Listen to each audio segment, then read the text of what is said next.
Check out carmarshal.com. The link is in the description. They help support us. Hey, Charlotte County, this is Charlotte County Cop Watch, and we got another subject for you on this same radio show that I just did a thing on. I just did another video. I split it off where the sheriff is crying that Cop Watch is investigating them with sunshine law requests. That's what they call it here in Florida when asking questions, and FOIA requests, Freedom of Information Act, and it's freaking hilarious. It's in here, you'll hear it. But the other part I wanted you to, this is why I'm doing the whole radio thing that he did on the show today, is because, as you know, because of the shooting at the school, now they're going to go full Nazi here at the schools. They were already full Nazis. It was already like a fucking jail, already like a prison. And he admits in here that this is not for their safety. Listen to this. This shit is insane. You know, when people keep saying that, you know, they're getting kids prepared for jail and prison later, that's real. He is literally like Nazi Germany, trying to teach them that cops are good and great and all that bullshit, and they're not. Our founding fathers would be shooting by now. Are you serious? They didn't say make a fucking police state and everything illegal and have fences around a school and cops in schools. I didn't grow up with this shit. Either did you. Well, some of you. Anyways, I'm old, 52. But this is nuts. I even had clients that were telling me the other day, you know, this guy was 70 years old. He's a hunter. He's like, man, when I went to school, I had a rifle in the back of the truck. I had a shotgun in the back of the truck and a handgun. And we took classes for shooting. And now this fucker, Nazi Sheriff Bill PRUMMELL, flat out admits on this show, this isn't about your safety. This is about fucking indoctrination. Period. Get your goddamn kids out of this indoctrination camp. And that is what it is. It's a fucking camp. It was started a long time ago. School was started a long time ago to help kids to advance, but we're way past that. We have the internet. We don't even need fucking libraries, so knock the shit off. All you need is a goddamn tablet or a laptop, and you can go to school. What they're doing now is training kids that their Nazi, socialist, fascist crap is good and right, and it is not. Period. No fucking way. Wake the fuck up, sheeple. Listen to this prick admit. It's not about your safety. It's about indoctrination. Propaganda. Period. We decided that we wanted to hear from the Sheriff's Department here on the Morning Magazine. And we got up with you and set up where each month, the first or the second Wednesday of each month, we would have someone from the Sheriff's Department in and talk about their position and their department and things like that. And I want to tell you, Sheriff, it has been a learning experience for me in particular. Well, I'm glad to hear that. And I think it's great for our public to hear it, too, because a lot of people really don't understand what we do. You know, and that's why we also offer the Citizen Police Academy for people to come in and learn about the Sheriff's Office and everything we do. We're a full-service organization. Everyone just kind of looks at us as the black, I'm sorry, not the black and whites, but the green and whites running around the street, and they kind of think that's kind of all we do. But it's certainly not. No, it's not. We have a lot on our plate, a lot we're responsible for. A lot of different divisions, and we've had the opportunity to visit. Well, we've talked with someone from records. We've talked to someone from the aircraft operations. A lot of different departments, and I imagine there are people that didn't even know that the Sheriff's Department had a lot of those departments. No, I'm sure they don't. It's very important, too, especially records. Records can kind of be somewhat of a boring topic, as we were discussing earlier. But there's a lot that goes into the record keeping. There's a lot of laws behind the record keeping. Oh, yes. How long you got to keep stuff for, things that need redaction, and we're a public record state. We're open records laws and all that stuff. So we have to stay on top of that. And, you know, it's unfortunate, but we do have some people in the community, in and around the community, and then we have them all over the nation that kind of abuse our public records laws to their own benefit. Well, and that's a shame, because the information is there, but not to be used that way. Yeah. I've got to ask you, yesterday and today we're hearing on the news and everything about the school shootings over in Parkland, and obviously that's a concern across the country with anywhere where there are schools now. there are, what, 3 high schools in Charlotte County? Yes, 3 high schools. I think we got 10 elementary schools, and I think it was 6 middle schools. Okay. Now, do we still have, what are they called, the officers? School resource officers. School resource officers. Are they still in the schools? Yes, we've had them in school, all the schools since I came into office. So I have deputies in every one of the schools, with the exception of the city of Punta Gorda. There's 3 schools that fall within the city. But at the time when I put all the SROs in my schools, at the time Chief Butch Ornell, he made sure that he had SROs in his 3 schools. So all the schools are covered, whether by a deputy or a Punta Gorda police officer. Very good. Was that the situation in Parkland, do you know?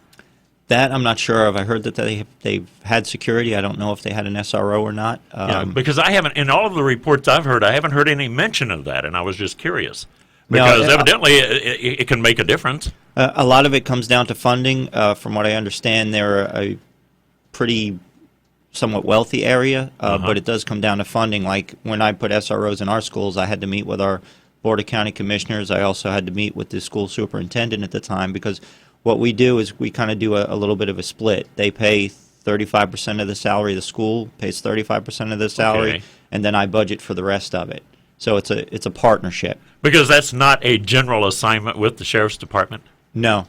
Is that why it's that way? Yeah, it's kind of funny. When I moved here from New York, I didn't have a school resource officer, never grew up with a school resource officer when I was going to school in New York, never knew what one was, and I came down here, and I'm like, well, why in the heck do we need, law enforcement in our schools? Yeah. And, I never really agreed with it, but as I've matured and moved up through the ranks and see what they actually do within the schools, I mean, it's more than security.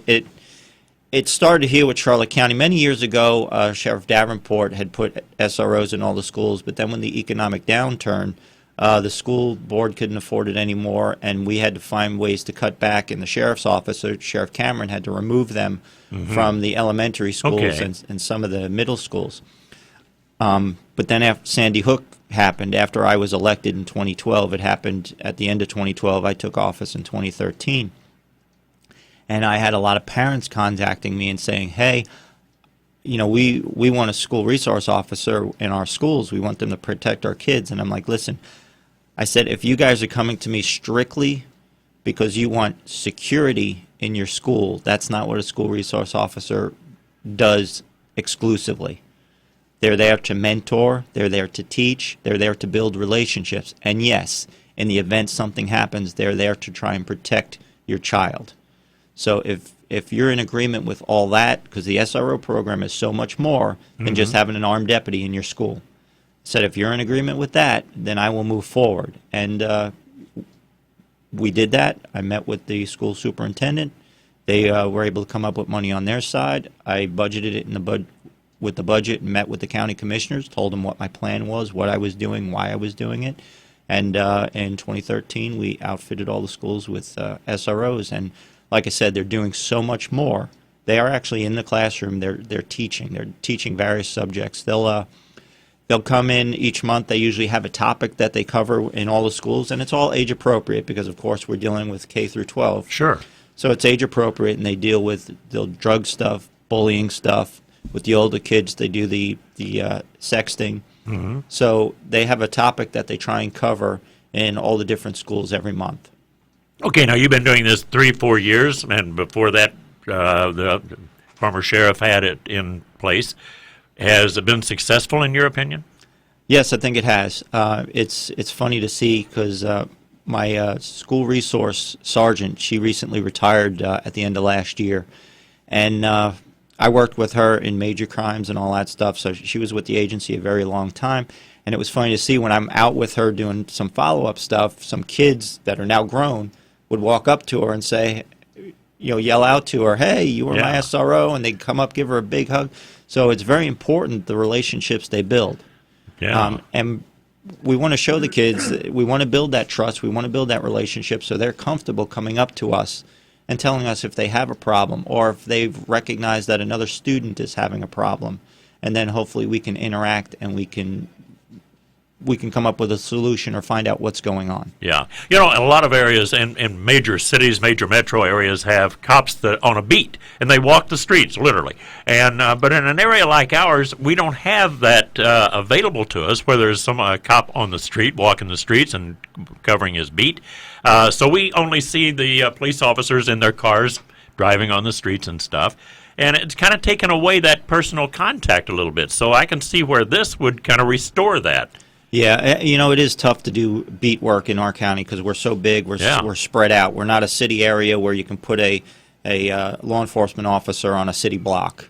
You know, what we do try to encourage a lot of our new deputies too is, you know, they came up in a generation where their nose is in social media. Their nose is always down in their face, and that's how they communicate. Yeah. I've watched my own kids sit across the living room from one another, and they're not talking. They're texting back and forth. Incredible, isn't it? So, you know, we're trying to get them, you know, you got to roll down your windows. You see somebody out in their yard, just wave and say hello. Yeah. You know, if you've got nothing priority that you're doing, you might just want to stop by and say, hey, how's it going in your neighborhood? Are there any issues or problems? So this is some of the stuff we're trying to do to really enhance our community policing. Yeah. I take it that you look at that when you're getting ready to assign officers too, don't you? Well, what we try and do is we try and keep the officers, the deputies, in or as close to their neighborhoods as possible that they live in. Okay. Because they have a certain stake in trying to keep their own neighborhood safe. Mm-hmm. Plus, they know the neighborhood a little bit better. They know what's supposed to be there and what's not supposed to be there. They also know a lot of their neighbors. So if something happens, they can know who some of the community leaders are, who they can reach out to for some help or for some information. Yeah, and it's pretty nice, or I've always thought it was, pretty nice to look down the street and see a marked patrol car sitting there, because I think that's a deterrent. Yeah, in some cases it's a deterrent. You do have some people out there who try to target law enforcement and try and get, because you know they know we tend to have stuff in our cars, so they target it to try and we've had it happen here in our community and neighboring communities. But overall, it is a deterrent. It also is actually a cost savings to the agency to have the take-home car program. With an agency our size, not all agencies can afford to do the take-home car program, but we're one of those agencies that can afford to do it, and in the long run, it does save us money. Well, look at the area you cover. And if you didn't have that policy and you had something happen in a far part of the county, then someone would have to, a deputy would have to come into the office to get a car to go back out to handle the situation, correct? If you didn't have the take-home policy. Yeah, they can respond straight from their home if we need them for something. You know, it also helps, too, that if they're coming to work or going home from work and they happen to be going by an area where something happens or they see something, they can act. If they're in their private vehicle going home, depending on what it was, they'll stop, but they're not going to hear stuff going on over the radio either because it's not in their car, their private vehicle. Yeah, exactly. I've got to ask you this because it seems like we were being visited a lot earlier this past fall than we were in previous years, and I think maybe because of the hurricane and a lot of people came down to check on property and then just stayed down here. But traffic is really heavy in the Inglewood and Southwest Plex area, Port Charlotte and Punta Gorda area. Does it seem a little heavier to you this year than normal, or is this just my imagination? No, I think traffic's been getting heavier each year, and I agree with you. I believe a lot of people came down early to assess the damage from the storms, and then they just basically stayed. But we also have more and more people who are just moving here. Charlotte County is growing very, very fast. Oh, yes. There's a lot of projects on the table in Charlotte County. The economic development in Charlotte County right now is just off the charts. Along with our normal growth, there's several big projects that are being built all around the county, and you know we're trying to put together we have been working on our strategic plan because the sheriff's office is going to grow to meet the needs and the demands of the county as the county grows. Right. You know, you got the Sunseeker Resort that they're going to start demolition on the old buildings down there anytime, and then he plans on breaking ground in June. And the bigger thing there is he wants his doors open by January of 2020. Whoa. That's 2 years. Yeah. Actually, less than now. Yeah, and you put on top of that the development at River Road and 41. over there with the sports complex, the new ball field they're going to build, and all the homes that they're going to build in West Villages. Even though that's Sarasota County, it's going to have a direct impact on Charlotte County. You know, we have the water park coming in, so, you know, people are going to be coming in for vacation. They're going to stay at the resort, or they may visit some of the ball fields, and then they may decide to take a day at the resort, and there's going to be all kinds of hotels and theaters in that area. Oh, yeah. Plus, there's a big residential community going in that area. We've talked in the past about Babcock Ranch. That's still full steam ahead. Yep. There's a lot of projects going on, and Charlotte County is going to grow very fast in a short amount of time. Talking to somebody out in Rotunda West the other day, and they were saying that they've got like over 100 new homes that are under construction right now. Yeah, actually, Rotunda West, that's amazing. Between Rotunda and South Gulf Cove, they have, other than the new project areas, just regular growth, they have the most building permits pulled than anywhere else in the county. Wow. Sheriff Bill Prummell with us this morning on the Morning Magazine. We'll take this break and be back. Stay with us. Now, thanks to Gulf Coast Medical Group, there's no need to leave town to experience a lifetime of good health. Our doctors are dedicated to serve the Englewood community, from primary care and walk-in services to advanced specialties like cardiology, pulmonology, foot care, and women's health, conveniently located on Pine Street and Dearborn. We have providers who are just right for you. Go to GulfCoastMedicalGroup.com or call 844-366-9362. Always close to home, Gulf Coast Medical Group.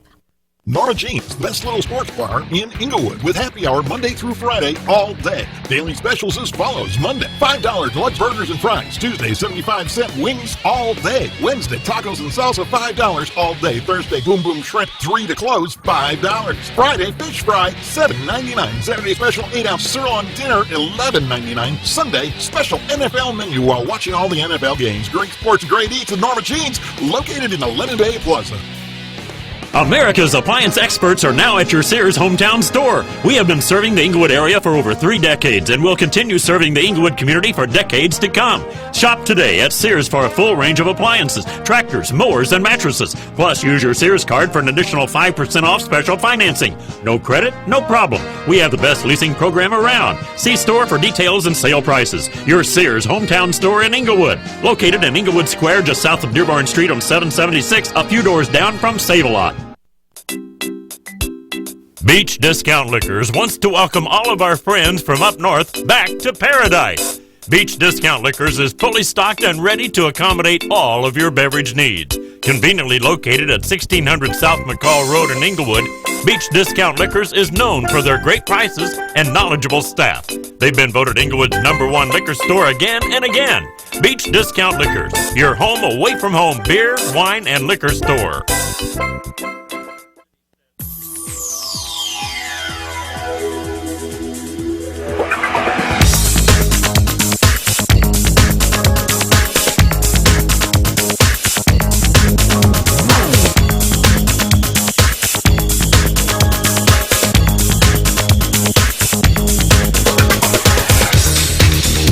Listening to the Morning Magazine on WENG, and I'm KB, Ken Birdsong. Sheriff Bill Prummell with us this morning on the radio, and we're talking about the Sheriff's Office of Charlotte County, and each, for the past several months, every month we've had someone in from the Sheriff's Department and different departments in the Sheriff's Department talking about their jobs and what that department does, and been extremely enlightening.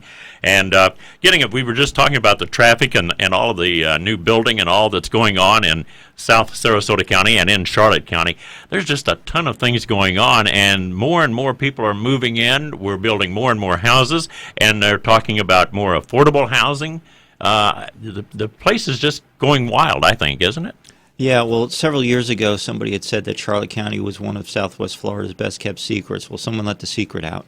Yes, they Because did. they're all coming. And you know, a Legionnaires been flying in here for several years right now, and they saw opportunities, so that's why they're building that resort. Mm-hmm. And, you know, if it looks like those design photos I've seen, it's going to be beautiful. And I also know I spoke with the owner, and he's talking with other developers who are looking at coming in and buying up property around where the resort will be. So there's no telling what the harbor can look like in 5-10 years from now. Yeah. What do you see as the biggest challenge for the Sheriff's Department in the next, say 5 years? Well, one of our biggest challenges that we're dealing with right now, and it's probably going to continue, is just with the recruitment and retention of good people. not a lot of people are rushing into this profession right now, and there's several reasons why. Number one, the economy is doing well. So when the economy is doing well, people go into the private sector because you can make more money up front. You'll usually see them try to go into a public sector job when the economy is not so good because there is stability. Okay. But also what we're seeing too is, and it is improving, and it goes through waves, but law enforcement wasn't in the best sentiment for a while there. The loud minority was voicing their opinions, and they were basically pushing people away from law enforcement. People are going, well, I'm not going to get in this business to get ridiculed, shot at. It's a dangerous job. Yes, it is. It is, and we've seen in the past that we've had our incidents here in Charlotte County, so it can happen anywhere. And I just want to kind of reiterate. We touched a little bit with the schools earlier, and I just want to let people know too that we work very closely with our school superintendent and all the school employees. We've been training since the early 90s in active shooter training, and we don't just do it in our schools. We've done it with hospitals. We've done it with the mall personnel. So we're trying to prepare ourselves as best we can. We always prepare for the worst and pray for the best.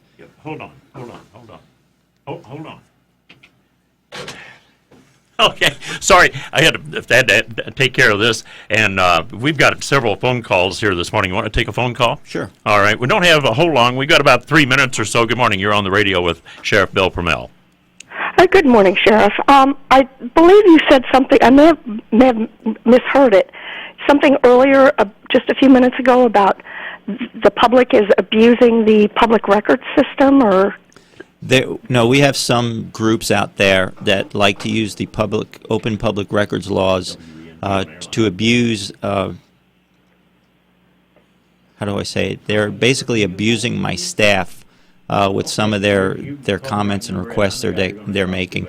And they're basically tying up a lot of staff time in filling these requests just because they're trying to... They're anti-law enforcement, anti-government, and they're trying to show that we're doing something we shouldn't be doing, and it just ties up a lot of staff. Actually, a year or so ago, I had to add another staff member to our records department just to be able to keep up with the requests just made by one particular group. I think I know one of those groups, but I'd like to make a suggestion to help you all. I think it would be helpful if you would have a public class on how to make records requests so that they aren't too voluminous, because I know that of some people who they want decades of information all at once, and if they would learn to divide it into smaller segments, it would be easier on your staff. However, I think there is a trend in the public arena now that people are asking for public records at all levels of government because we want to know what's going on, and we want answers, and we don't necessarily trust the media viewpoint of everything that they print. So, we want to know what's going on. We want to know. I completely understand that, and I'm all about transparency. We'll give people what they want when we're able to do it. But like I said, there are people out there who try to abuse that system. Well, possibly you could help them learn how to make better requests, do it more efficiently. This one particular group I'm talking about, there's no educating them or talking to them. What group would that be? It's a group that likes to call them, that likes to... Do they have a name? Yeah, they have a name, but I'm not going to give them the recognition. Would it be COPWATCH? Possibly. Possibly. I have had conversations with some of them. All right, we got about 30 seconds. We have about 30 seconds remaining here. You need to wrap up the call. Okay, I agree that there are some lengthy and voluminous requests from a lot of people, and I think you could help that by just having a public service class for people who want to learn how to make better records requests. Well, that's something to take into consideration. Take 15 minutes or less for your staff to research. All right. Well, thank you for your call. We're out of time here this morning. And Sheriff, we certainly do appreciate you coming in and being with us this morning on the Morning Magazine. Well, thank you, sir. I really enjoyed it. And look forward to hearing more about the Sheriff's Department in the coming months here on the Morning Magazine. All right, sir. Well, you have a great day. You as well. Take care. Sheriff Bill PRUMMELL with us this morning from Charlotte County Sheriff's Department. Coming up in the next half, I'll be visiting with nurse practitioner Amber Watson. County, this is Charlotte County COPWATCH, and I wanted to explain what fair use is. You can use pieces of news articles if you're doing it for news reporting, you have commentary, and you're doing it for education purposes. So that's what fair use is, as you can see right here. Another reason why I wanted to make this video is to let you know I have just joined with Patreon. A nice thing with Patreon, I make no money on YouTube. They took the money away years ago, and so this is another way to give, and it's a nice thing too because you can give monthly. You can give $1, $5, $10, whatever. I do 4 to 5 hours a day on trying to wake the sheeple up on how corrupt it is and different ways that you can fight the corruption. So Patreon is a way that you can do it, and then of course the old way is still there. Donate to Charlotte County COPWATCH with PayPal or credit card. So keep that in mind. 4 to 5 hours a day. I make no money, but the corruption happened to me, and I'm sick of it. So I'm trying to wake people up. But my wife would love it if if we could get some help out there. There's 47,000 subscribers. Just think if each one of you subscribers just gave let's say actually yes, $1 a month. 47,000 subscribers gave $1 a month. That would be awesome. That's not going to happen. But anyways, that would be great if it did happen. But do the math in your head. Just think about it. Like I said, 4 to 5 hours a day. I get no money from YouTube. YouTube has gone nuts. You can't do anything anymore. They're taking the money away everywhere. So these are a couple different ways that you can still help out with all this time that I put in. And as you know, I'm in a special situation where, at least I can do it. 4 to 5 hours a day. We have a cleaning company during the day. That's what allows me to do this, and we're debt free. So this is my hobby. I don't go fishing and all that other crap. I try to save the world. So help me out to make the wife happy, man. In fact, if you guys did give $1 a day, and there was 47,000 of you, and you did it, and each of you gave $1, and that was every month, oh my God, yes, I could quit. I could start suing them. Another idea too that we have is, if I got some funds, we could actually contact everyone that has been ticketed and or arrested and put in jail and start sending them postcards to let them know we're here, and to see if everything went all right, and if it didn't, find out their story. So we could even do more investigations and more lawsuits. Lawsuits take money. So just think about that. 47,000 of you so far right now. $1 a day. $1 a month on Patreon, or $5 a month Patreon, 10, 20, whatever. Just do the math in your head, help out. This is a lot of work every single day. Thanks.